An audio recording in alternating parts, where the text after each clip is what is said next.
Face எப்படி இருக்கு பார்த்தீங்களா? வேறு லெவலில் இருக்குது. பனி பறக்குது. அடுத்த வாட்டி நாங்கள் எங்கள் ஃப்ரெண்ட்ஸுங்களோட வரலான்னு இருக்கேன். இன்றைக்கி ஃபேமிலியோட வந்திருக்கேன். அடுத்த வாட்டி ஃப்ரெண்ட்ஸுங்களோட வந்து இந்த இடத்துக்கு வரலான்னு இருக்கேன். பசங்களாம் யாரும் இந்த இடத்துக்கு வந்ததில்லைன்னு நினைக்கிறேன். அடுத்த வாட்டி இங்கே கூட்டி வரலான்னு இருக்கேன். நல்லா இருக்கு.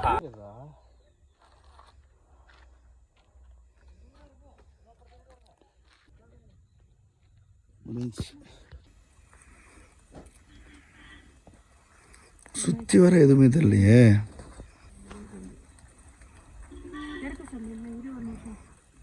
இந்த ஆளுங்க நிற்கிறாங்க தெரியல உங்களுக்கு. ஆனால்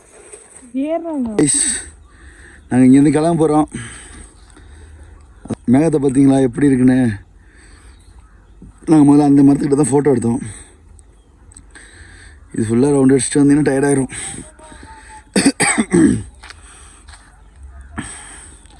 ஆனால் நல்லாயிருக்கு. ஆனால் இறங்க தான் முடியல. உள்ளெல்லாம் பார்த்துட்டு அவங்க நீட்டாக இருக்கிற மாதிரி இருக்கும். ஆனால் இறங்க முடியாது. அந்தளவுக்கு ஸ்ட்ராங்காக இருக்குது. செடியெலாம் வலிய விடாத அளவுக்கு இதாக